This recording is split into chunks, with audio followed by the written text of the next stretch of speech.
Y esto es lo que quiero compartir con ustedes en este video.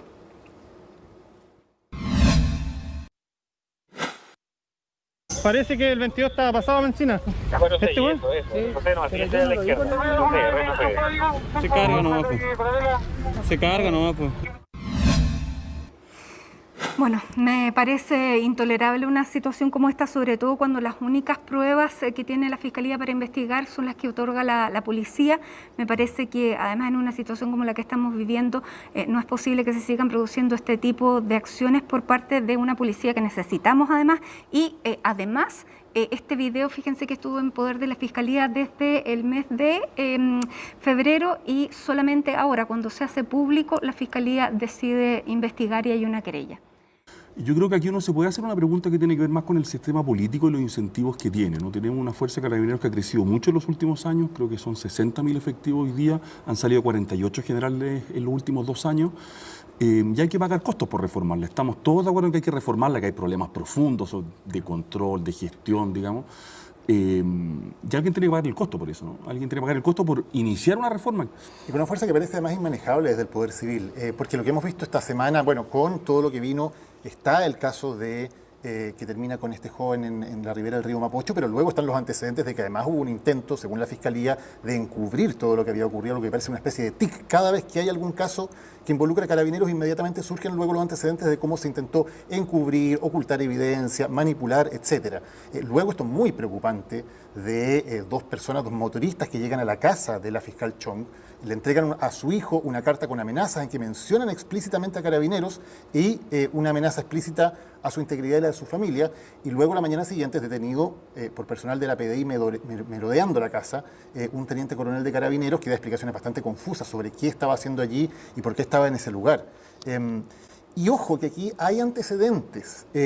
Yo quiero recordar que el año 2018, cuando se estaba investigando el caso Huracán, la manipulación y la invención de evidencia por parte de carabineros, cuando la Fiscalía estaba investigando ese tema, el fiscal regional de la Araucanía denunció a través de la Asociación de Fiscales haber sido objeto de seguimientos, vigilancias y grabaciones por parte de funcionarios de carabineros de la Bipolcar. La Asociación de Fiscales en ese momento dijo que se estaba quebrantando el Estado de Derecho con este amedrentamiento hacia el fiscal, y la PDI también en ese momento debió desplegarse para proteger la integridad del fiscal.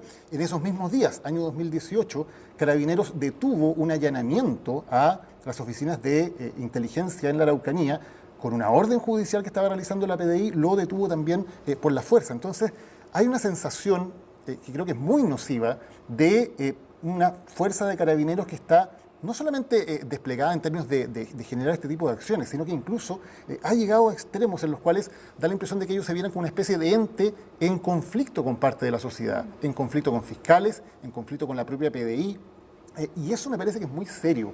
Y yo no he visto en estos días, desde el mundo político y desde el gobierno, una clara valoración de que esto no puede ser. Carabineros no es una fuerza autárquica que se defiende a sí misma y está en conflicto con el resto de la sociedad.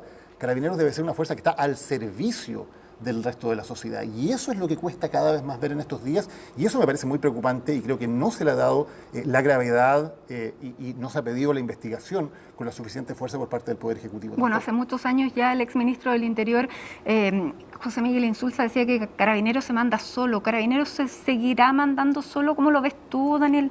O sea, sin duda que tenemos un problema con eso, y de hecho yo creo que esto es doble, ¿no? El poder político también se desentiende, ¿no? Acuérdense cuando la policía quiso copar Plaza Italia el año pasado y el intendente Guevara, cuando le fue a preguntar, dijo: son decisiones policiales, no son las mías, ¿no? Entonces esto va para los dos lados, ¿no?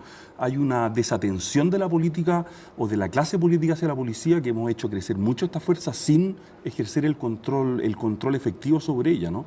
Y aquí juega también otro dato, ¿no? Que es que claro, es muy cierto lo que dice Daniel, porque uno puede decir en un forcejeo, en un puente, tendrá que investigar la fiscal y los jueces definir qué es lo que pasó, digamos, y hay varias versiones, pero claro, cuando después se manipula evidencia y se dan versiones distintas, eso está hecho en frío, ¿no? Entonces ahí ya no hay la excusa, mira, esto es un forcejeo donde pueden pasar cosas, no está claro, los videos, en fin, hay muchas interpretaciones, pero claro, cuando después en frío tú intentas manipular todo, es como si te estuvieras acusando de lo que hiciste antes, ¿no? Entonces eso es extraordinariamente delicado, además. Y yo creo que eso va directamente relación, por ejemplo, con lo que dijo el fiscal Abbott, que aquí hay un tema de cultura institucional que es mucho más profundo que cosas esporádicas, va un poco en la línea que decía Daniel. O sea, cuando hablamos de una cultura que sobre todo está muy enraizada en la estructura militar que tiene Carabineros, porque eso te hace pensar siempre en conceptos de amigo-enemigo. Cuando van, por ejemplo, a Plaza Italia, las diferencias que uno ve cuando, por ejemplo, tienen que resguardar las marchas del rechazo, o cuando tienen que resguardar la de los camioneros, o cuando tienen que resguardar... O sea, hay un concepto de lo que tienen que ellos que proteger y qué es lo que no, quién es el enemigo, quién es el amigo, que es algo muy complejo. Hay un tema de formación. Por ejemplo, yo me pregunto hoy en día, ¿cuántos profesores en este momento en las academias de Carabineros son civiles, por ejemplo? Las últimas investigaciones al respecto dicen que más del 90% son personal de Carabineros, es decir, su contacto con el mundo civil es mínimo. ¿Cuántas son mujeres? ¿Cuántas son profesoras mujeres? Cuando hablamos de conceptos de género, cuando hablamos de derechos humanos.